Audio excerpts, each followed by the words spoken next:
Tua mão desceu sobre mim e me retirou da escuridão. Deu-me mãos e voz de profeta. Deu-me um coração adorador. Canta comigo. Tua mão desceu sobre mim e me retirou da escuridão. Deu-me mãos e voz de profeta. Deu-me um coração adorador. Muito boa noite. É um prazer muito grande começar mais um programa de Direção Espiritual, tendo a oportunidade de estar com você, estabelecer esse momento de comunhão. A gente sabe que uma das dimensões do nosso batismo, que nós recebemos, na teologia nós chamamos isso de munus, nós participamos da vida de Cristo. Então nós recebemos dele o munus profético. Nós somos profetas, sacerdotes, reis e profetas. Nós assumimos as graças de Cristo na nossa vida. É sempre muito bom a gente lembrar isso. Ser batizado significa isso. A gente receber as graças sobrenaturais que o Cristo pode nos oferecer. A gente recebe dele a filiação. Deus nos faz seus filhos na filiação do Filho. Não é interessante isso? Nós somos mergulhados na vida do Filho por causa do mistério da encarnação. Ao entrar na história, o Verbo assume a nossa condição. E depois de morrer e ressuscitar, este Verbo que agora está na glória, e que é o Cristo manifestado em Jesus, ele nos leva com ele, ele nos concede a graça de estarmos intimamente ligados a ele. É por isso que nós somos cristãos. E é por isso que não podemos falar de cristianismo sem o batismo. É um momento ritual, sacramental, em que nós reconhecemos publicamente que a partir daquele momento nós estamos mergulhados na vida do Filho. Olha que interessante isso. Ao sermos mergulhados na vida do Filho, nós assumimos as características que são dele. E uma delas é a dimensão profética. Jesus era um profeta. Eu assumo então na minha vida a dimensão profética do meu cristianismo. Não existe cristianismo sem a dimensão profética. Não podemos dizer que somos cristãos se não somos profetas. É possível que você passe muito tempo da sua vida sem saber disso. Eu achava que profeta era só os pregadores. Eu achava que o profeta era só o padre, o papa, o bispo da minha diocese. Não. Eu achava que o profeta era só o pregador. A dimensão profética está em todos nós que somos batizados. Não é interessante a gente refletir isso? Porque aí você toma uma responsabilidade a mais. Como é que você pode ser profeta na sua vida se você não tem um púlpito onde você possa pregar? Como é que você pode ser profeta se você não é convidado para fazer uma pregação? Ou mesmo porque às vezes você nem tem o dom para isso. Você não tem o dom de falar em público, de anunciar o evangelho com a palavra de Deus na mão, mas você não está privado de viver a dimensão profética do seu batismo. Sabe como? Denunciando toda e qualquer estrutura que esteja contrária à vida cristã dentro da sua casa, por exemplo. Não é denunciar no sentido de chamar a polícia, né? De chamar a vizinhança e dizer, olha o que está acontecendo aqui em casa. Não, uma denúncia íntima. Sabe, minha gente, eu sempre digo isso. Se nós não assumirmos a dimensão íntima da nossa vida cristã, os bastidores onde o cristianismo realmente acontece, a nossa salvação nunca será possível. Não basta a gente fazer para fora, tem que fazer para dentro também. A evangelização. Eu sou um homem que trabalha com a evangelização o tempo todo.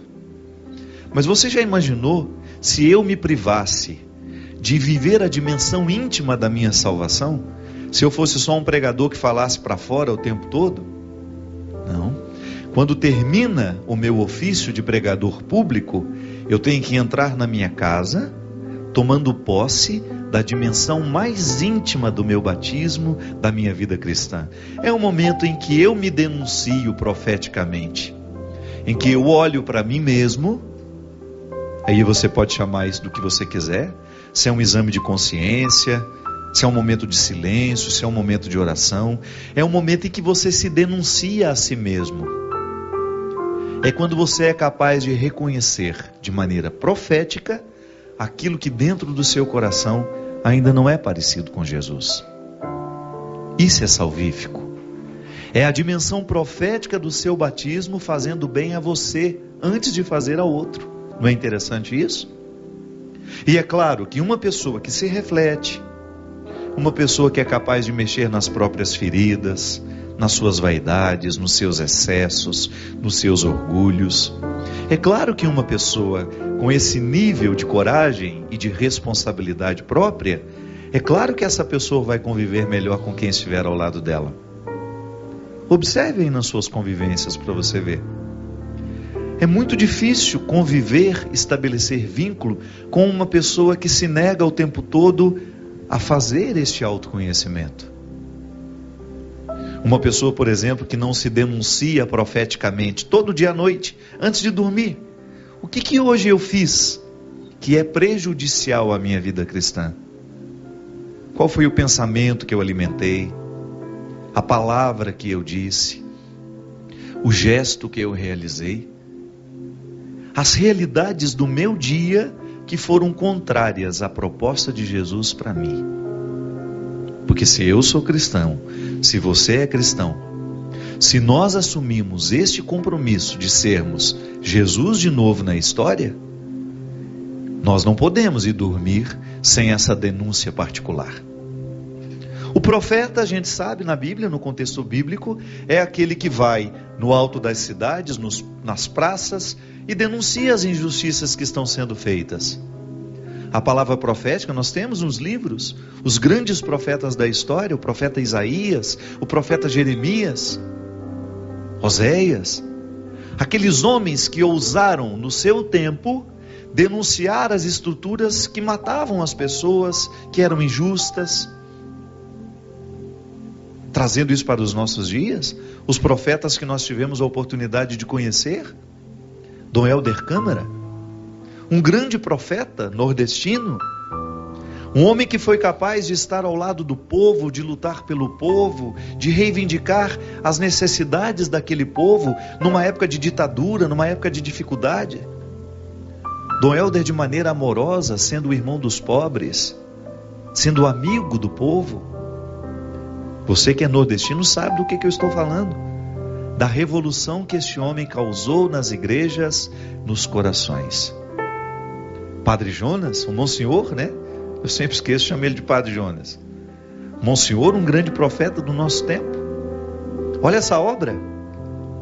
Já parou para pensar que hoje a Canção Nova chega nos mais diversos lugares do mundo? Gente, lá na Loja Sacra, nós temos um sistema, o Daniel e o Everson, são os que os dois trabalham, que administram. Nós temos um sistema muito interessante. Toda vez que eu falo da Loja Sacra, de alguma promoção, por exemplo, o livro autografado, você precisa ver, eles têm um sistema que eles identificam de onde vieram as procuras. Quem entrou no site naquele dia? Está lá, Índia, em todos os lugares da Europa, Japão, na África, América Latina inteira, a América Central, América do Norte. É a Canção Nova. Hoje, neste momento, alguém está me ouvindo, me assistindo do outro lado do mundo. Isso é profético demais. Um canal de TV que só tem a proposta de fazer chegar o Evangelho ao coração das pessoas. É claro que nós temos defeitos. Todo lugar existe gente defeituosa. Pode ser que de vez em quando um ou outro aqui fale uma bobagem. Eu já falei algumas vezes. Fui equivocado em algumas questões. Mas o que prevalece aqui é o nosso desejo de acertar. Nós estamos unidos à profecia de um homem. Um canal de televisão, um veículo de comunicação que possa fazer bem ao coração das pessoas. Gente, eu, como padre que viaja muito pelo Brasil, eu tenho oportunidade de testemunhar isso. Quantas vezes lá no interior, eu encontro alguém que me diz: Padre Fábio, eu não sei o que seria da minha vida sem a Canção Nova. A Canção Nova me ajudou a me libertar da minha depressão. A Canção Nova me ajudou a me libertar do meu pânico. A Canção Nova me ajudou a curar o meu luto no momento em que eu perdi o meu filho. A Canção Nova ajudou a restaurar o meu casamento. Ali você está identificado com a profecia de um homem. Porque nada disso teria acontecido. Nada dessa estrutura aqui estaria montada se um dia o Monsenhor Jonas não tivesse gritado para ele mesmo que ele não poderia continuar acomodado no sacerdócio dele. Deus queria muito dele. Ele denunciou ao coração dele que a Canção Nova precisava acontecer. É claro que ele não sabia que seria tão grande. É claro que ele não sabia que iria atrair 100.000 pessoas num único evento aqui em Cachoeira Paulista, para rezar, para celebrar. Ele não tinha ideia. Mas naquele momento, ao incomodar o coração do Monsenhor Jonas, Deus plantava uma semente que hoje nós chamamos de Canção Nova. Ele se denunciou, ele arrancou-se do seu comodismo, ele foi à luta, ele fez alguma coisa. Você tem a TV Século XXI, Padre Eduardo, um grande profeta dos nossos tempos também. Você tem o Padre Zezinho, que há tantos anos está fazendo a trilha sonora desta igreja, da igreja no Brasil, da igreja católica no Brasil. A trilha sonora da nossa conversão, a trilha sonora da nossa infância é do Padre Zezinho, foi composta por ele. Um grande profeta que escreveu música sobre todos os temas que você puder imaginar. Um homem que não se cansa, um homem que trabalha 24 horas em torno da evangelização. Você conhece o seu profeta? O padre aí da sua paróquia? O padre que realiza o trabalho que restaurou a sua família, que restaurou o seu coração? Aquele padre que lhe atende no momento da confissão, no momento da sua necessidade, do seu desespero? Eu tenho os profetas que fizeram parte da minha vida. Tenho memórias maravilhosas de homens que entraram no meu coração com o poder de uma palavra profética, que me anunciaram Jesus de uma maneira impactante. Eu nunca mais fui o mesmo homem depois daquela pregação. É assim, minha gente. Lá no congresso de Pentecostes, a oportunidade de encontrar o Prado Flores, um leigo como você, que se casou, que tem filhos. Ele não é padre, mas é um grande profeta dentro da igreja católica no mundo. Sabe por quê? Primeiro, o Padre Prado Flores é um homem que ama a palavra de Deus. Você viu a pregação dele? Se não viu, precisa ver. Ele falando de maneira muito simples, muito direta, da importância de um cristão ter o contato diário com a palavra de Deus. A palavra de Deus é a nossa fonte. Não existe cristianismo sem o estudo da palavra de Deus. Os evangélicos estão anos-luz à nossa frente no estudo da palavra. É claro que nós temos também aqueles fundamentalistas que não estudam, que só pegam a palavra, recortam e fazem aquela palavra uma arma de guerra. Não estou falando disso. Estou falando dos evangélicos sérios que fazem lá o seu estudo bíblico semanal. E graças a Deus a Igreja Católica está acordando para essa necessidade. A Milene, lá em Belo Horizonte, faz um trabalho maravilhoso lá na paróquia do Padre Alexandre. Quantos amigos meus fazem um curso bíblico com ela? Uma mulher que estudou teologia e que se especializou em Sagrada Escritura e está profeticamente conduzindo os outros corações que não têm o mesmo conhecimento que ela a mergulharem no mistério da palavra. É a profecia. Estava falando do Prado Flores, um homem que prega nos mais altos congressos da igreja. Nós temos o Gilberto, nosso amigo da obra de Maria, profeta ao modo dele, do jeito dele. Deus suscitou no coração do Gilberto uma missão linda de levar o povo a conhecer a Terra Santa. Deus suscita no coração dele a oportunidade de conduzir as pessoas aos territórios santos, levar o povo a fazer uma viagem que seja um encontro com Deus. Não é só pegar o passaporte, embarcar num avião, descer na Europa, ir para o Oriente Médio, não. Lá, quando a gente esteve na Terra Santa, a Fabiana que nos acompanhou, Fabiana que é da obra de Maria, uma pessoa cheia de Deus, que na hora que nós entramos no ônibus, aquele cansaço todo, né? Aquela viagem longa, de madrugada, nós chegamos em Jerusalém às 5 horas da manhã, ela nos disse uma coisa que eu nunca mais vou me esquecer. Ela falava: as pessoas que vêm à Terra Santa têm duas oportunidades. A primeira é passar pelos lugares santos e peregrinar por fora. Você vai, conhece o Santo Sepulcro, você vai a Galileia, você vai em Tiberíades. A outra oportunidade é peregrinar por dentro. É a gente permitir que os lugares santos passem por nós, que eles fiquem dentro de nós. E é verdade. Ali estava uma palavra profética de uma leiga para nós, dando toda a orientação que foi a nossa peregrinação. Para mim, um momento especialíssimo que Deus preparou. Foi a peregrinação mais especial que eu já fiz na minha vida. Por ser um grupo pequeno, um grupo de amigos que estavam ali, eu estava no contexto do congresso, tive a oportunidade de ir aos lugares santos com muito sossego, com muita tranquilidade. Ali, eu fui guiado pela profecia de uma leiga, porque aquela palavra dela, 5 horas da manhã, depois de tanto cansaço, de tanta viagem, foi para mim uma palavra que me feriu positivamente. Está vendo como a gente pode ser profeta? Eu posso ser, você pode ser. E se nós quisermos levar a sério o nosso cristianismo, nós não podemos abrir mão dessa profecia. Como é que você usa o seu dom de profecia? Como é que você é profeta na vida do outro? Qual é a sua obra? Essa é uma pergunta cruel, né? Mas a gente precisa se fazer todos os dias. Qual tem sido a minha obra cristã? O que eu tenho colocado no mundo que eu posso dizer, essa aqui é a minha marca profética, Padre? Eu estou agindo assim na minha casa, de maneira profética.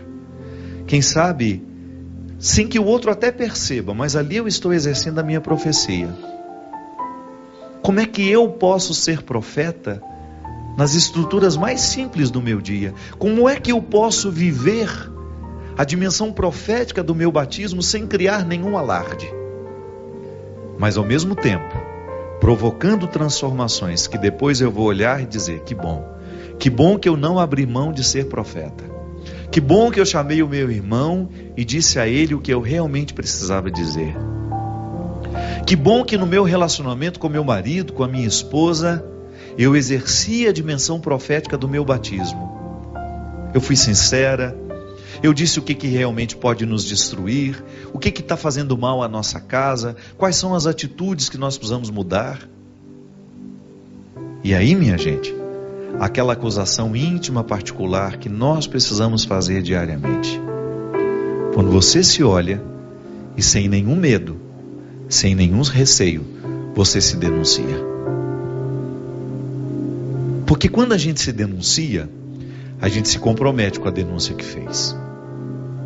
Eu não quero amanhecer amanhã com os defeitos de hoje. Eu quero que alguma coisa desses defeitos esteja parcialmente curada, já que eu não posso curar tudo de uma vez. Eu quero que uma parte desse meu defeito esteja mais leve amanhã. E aí a dimensão profética, ao me dar condições e coragem de denunciar em mim aquilo que ainda é desarmônico. Porque o profeta, ele desarmoniza quando ele denuncia. Mas depois que ele desorganizou tudo com a sua palavra, outro destino não tem, senão ajudar a organizar as coisas. A palavra não é só para perturbar. A palavra profética não é só para desnortear, retirar as coisas da ordem. É claro que uma palavra profética fere, corta. Ela desordena naquele momento. porque a gente está acomodado num contexto de ordem que não é satisfatória. Mas aí, essa mesma palavra que quebra, ela ajuda a consertar. Exerça a dimensão profética do seu batismo. É tão sábio. Tome posse disso. Tua mão desceu sobre mim e me retirou da escuridão. Deu-me mãos e voz de profeta. Deu-me um coração adorador. Canta comigo. Tua mão desceu sobre mim e me retirou da escuridão. Deu-me mãos e voz de profeta. Deu-me um coração adorador. O coração adorador é aquele que sempre presta atenção. Ele não desgruda os olhos. É assim que a gente deve ser. Não desgrude os olhos do seu Senhor, porque é Ele que desce a mão carinhosamente, diariamente sobre nós, colocando em nossas mãos e na nossa voz, renovando dentro de nós aquilo que nos foi dado pelo batismo, a vida na graça, a dimensão profética. E não abra mão de ser profeta para si mesmo, viu? Muitas vezes nós insistimos em ser profeta para o outro, mas não abra mão de ser profeta para si mesmo. Denuncie-se diariamente nos seus excessos, naquilo que precisa ser modificado dentro do seu coração, que é a dimensão mais íntima do nosso cristianismo. Volto a dizer, é a dimensão mais íntima do nosso cristianismo que nos salva. Nós vamos para um rápido intervalo e a gente volta já já com o programa Direção Espiritual. Vamos continuar aqui. Continuar não, porque eu não falei nada no primeiro bloco, né? Não atendi ninguém. Você fala demais, Christian. Aí não dá tempo de atender os e-mails, as cartas. Ele disse, prometeu que vai ficar mais quieto, que ele vai falar menos da próxima vez. Olha, a Karina, lá de Guarantá, é isso? Guarantá do Norte, no estado do Mato Grosso. Ela escreveu assim: Padre Fábio, Deus me deu a oportunidade de ter uma filha, e quando ela estava com 1 mês e 3 meses, Deus tirou ela de nós. Eu preciso que o Senhor me dê uma direção para saber se é da vontade de Deus eu ter outros filhos. Karina, como é que a gente descobre a vontade de Deus na nossa vida? Através do bom senso também, né? O filho, engraçado, às vezes a gente interpreta o filho na vida de um casal como uma necessidade, né? É um dom. A maternidade é um dom, não é uma obrigação da mulher. Não é uma obrigação. Claro que quando você se casa para ter filhos. Mas muitas mães, muitas mulheres têm uma dificuldade enorme de ficarem grávidas, porque elas interpretam a gravidez, a maternidade como uma obrigação e não como um dom. Por isso, Karina, que essa sua pergunta é tão difícil de ser respondida. Sua filha, infelizmente, faleceu, você não teve a oportunidade de criá-la, né? Não acredito que Deus tenha tirado, não. A vida é assim mesmo, nós somos criaturas, nós adoecemos, nós morremos. E é claro que esse é um alento. Eu sei que é um conforto para o coração da gente pensar, Deus me tirou. O que Ele dá, tudo que nasce um dia morre. É claro que a gente não gostaria que morresse tão cedo, a gente gostaria que todo mundo morresse velhinho, doente na cama e em casa, né? Sem aquelas aparelhagens de UTI horrorosas, estendendo uma vida que nem é vida mais. A gente gostaria que todo mundo que a gente ama morresse lá com 100 e poucos anos e apagasse como se apaga uma vela, sem sofrimento, mas não é assim.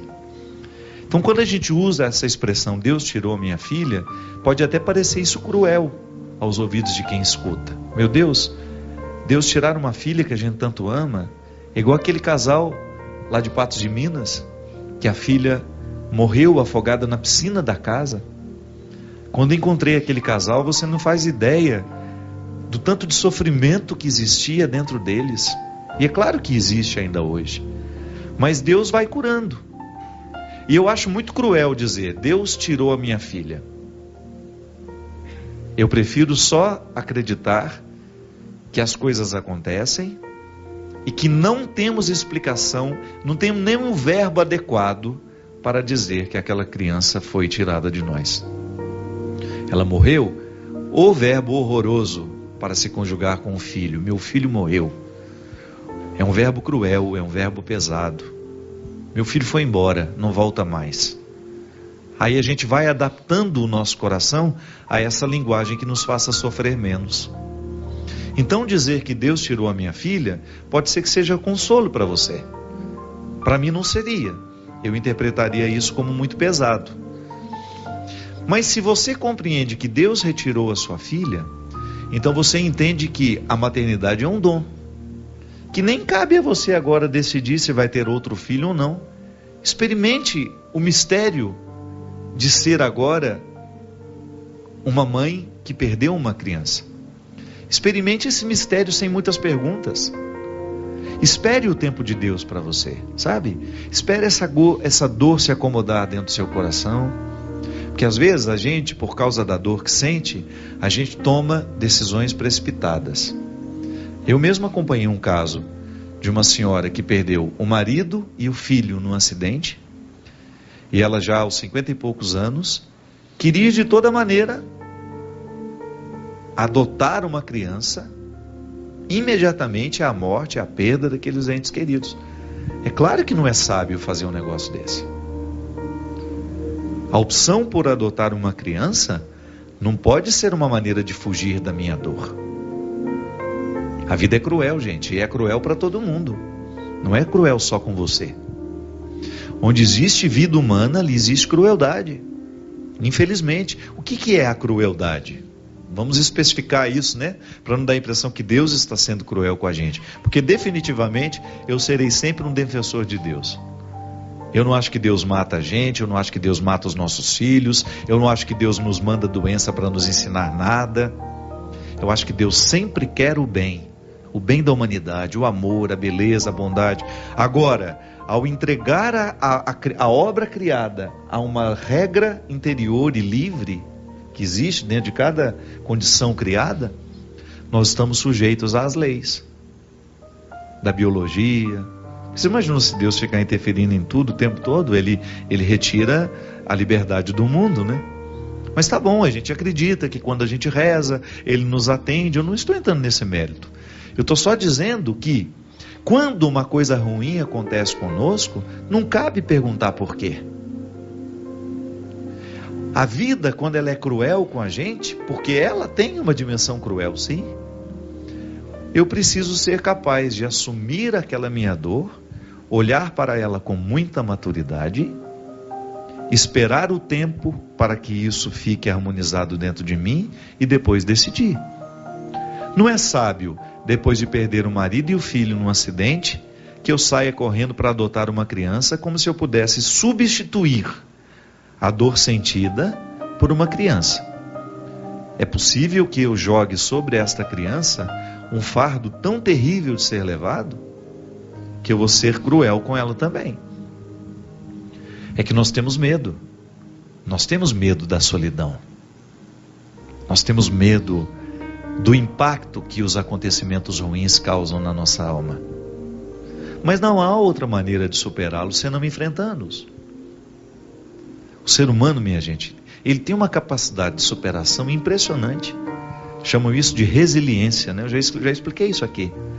Resiliência é uma palavra que você já deve ter escutado. E se não escutou, escute agora e incorpore ela no seu dicionário, que é uma palavra bonita, não é? Resiliência. Sabe de onde vem essa palavra? É da física. Você já viajou de avião?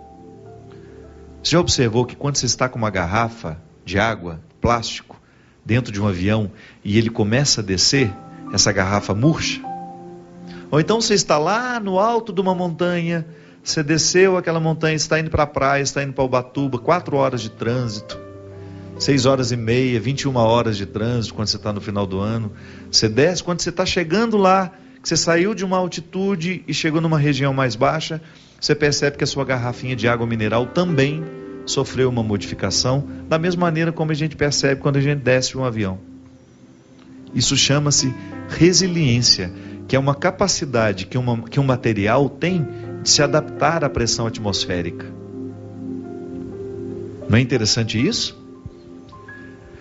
Aí você retira esse conceito da física. Você conhecia esse conceito, Clícia? Você aprendeu isso quando você era aluno? Não. Eu não lembrava disso não. Padre Jonas? É numa pregação. Eu tive contato com o termo resiliência, deve ter uns 10 anos, e não foi através da física. Já foi pensando, já foi sendo aplicado na dimensão humana, psíquica, que nós temos de nos adaptar às pressões. Então, o plástico, a garrafa plástica, se adapta à nova pressão atmosférica. E depois ela volta ao normal à medida em que já está no ambiente. Quando ela já foi recolocada no normal da vida. Aí você entende que nós precisamos passar pela mesma modificação.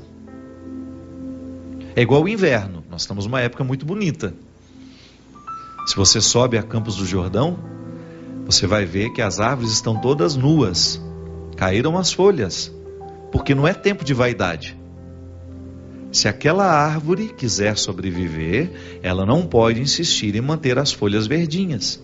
Não é interessante demais isso? A sabedoria vegetal, a resiliência, a capacidade de se adaptar daquele ser vivo, está demonstrado na nudez. Você olha para aquela árvore e você até tem a tentação de pensar, morreu, acabou. Pode descer o machado nela aí que não serve para nada, vamos fazer lenha. Mentira.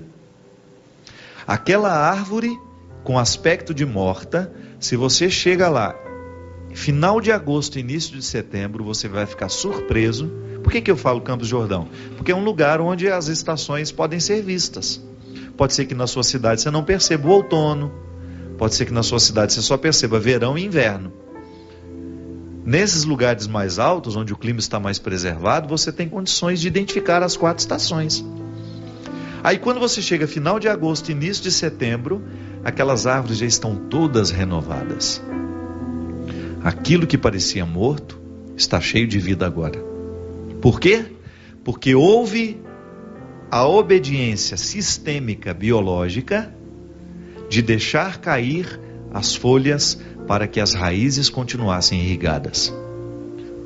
A árvore é sábia. Para que eu vou alimentar as minhas folhas se eu estou com pouco recurso? Então eu vou alimentar aquilo que realmente me mantém vivo. O que mantém uma árvore viva? São as folhas ou são as raízes? São as raízes. Então ela não vai dispensar energia, ela não vai desperdiçar energia. Ela vai lançar todos os recursos nas raízes. E não alimentando mais as folhas secam e caem. Minha gente, nós precisamos fazer a mesma coisa toda vez que nós somos visitados pelos invernos da vida. A gente precisa se concentrar no essencial. O que nos mantém de pé? Aí você começa a elencar, e você vai riscando as bobagens que nós vamos assumindo ao longo das nossas vidas. O que nos mantém de pé? São os compromissos sociais? O que nos mantém vivos? São as festas que a gente participa?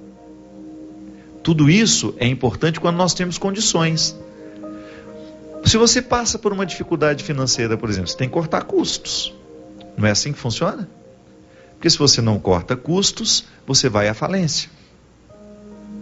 Ah, tudo bem, eu tinha condições de ter um jardineiro, eu tinha condições de ter uma pessoa que me ajudava na cozinha e eu tinha uma arrumadeira.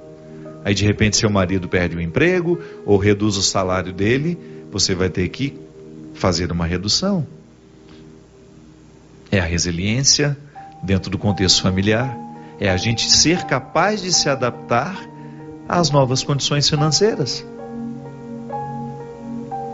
Na nossa vida espiritual afetiva é a mesma coisa. De vez em quando nós somos abatidos pelas dificuldades e nós precisamos viver a resiliência. E é por isso que eu dizia, Karina, que se você não é capaz de administrar esse tempo de dificuldade na sua história pessoal, perde uma filha, precisa readaptar a sua vida, você precisa reassumir a sua vida. Então isso não é hora de perguntar se precisa ter outra filha ou não. Você precisa reconstruir o seu coração. Da mesma maneira como aquela mulher, não era momento de querer adotar uma criança. Era momento de colocar o coração em ordem para que depois, ao adotar uma criança, ela esteja em condições de cuidar daquela criança. Porque senão ela traz essa criança para dentro da casa dela, ela vai se apegar de maneira tão desordenada a essa criança, que ao invés de amá-la, ela vai querer possuí-la. E isso não é sábio. O filho não é a minha posse. Eu não posso olhar para o meu filho como lugar onde eu sacio as minhas necessidades humanas. O filho é um dom. Está separado de mim, ó. Eu vou cuidar, eu vou educar, eu vou amar, mas vai chegar um momento que aquela porta vai se abrir e ele vai embora. Ele é dom. E tudo que nos é dado, um dia também nos é tirado pelo próprio movimento da vida. Não é porque Deus é cruel.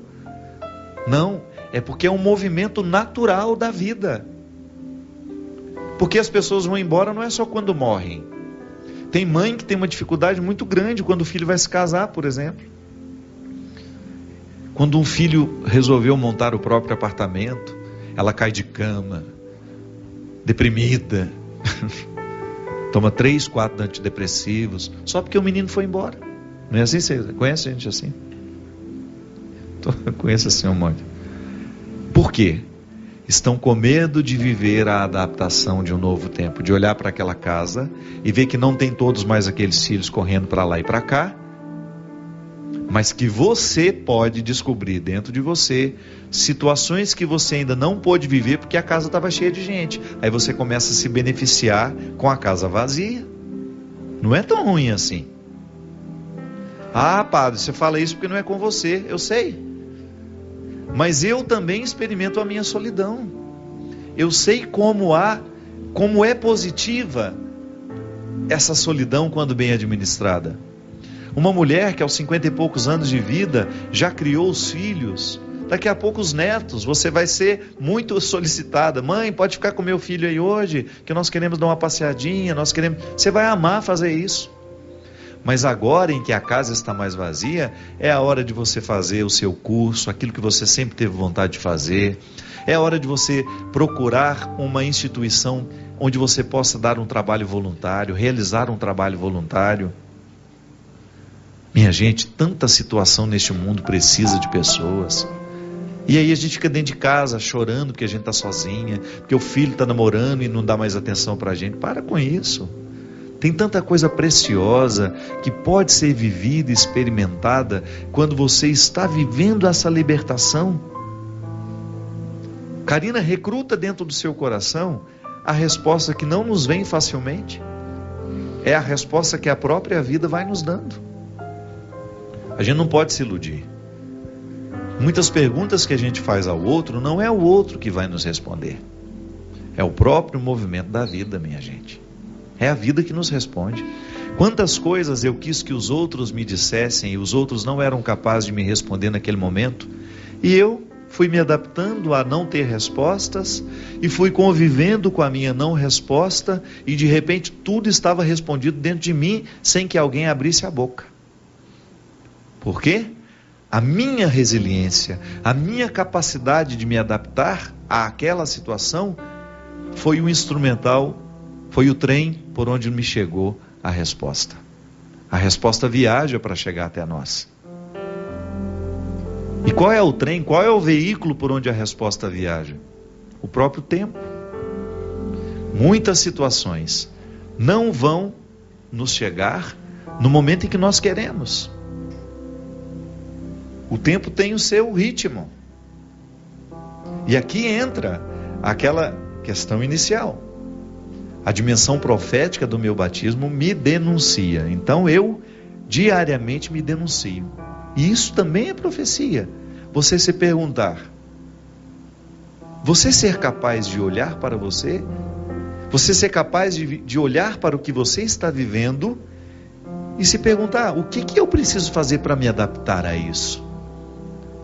Para eu não sofrer além da conta, para eu ser capaz de administrar esse momento difícil com sabedoria, com dignidade. E aí, ainda que você não tenha a resposta clara diante dos seus olhos, você está com condições de prosseguir. Porque isso é que conta, minha gente. Não é o tanto de resposta que nós achamos, mas é a condição que a gente tem para prosseguir. A vida é assim.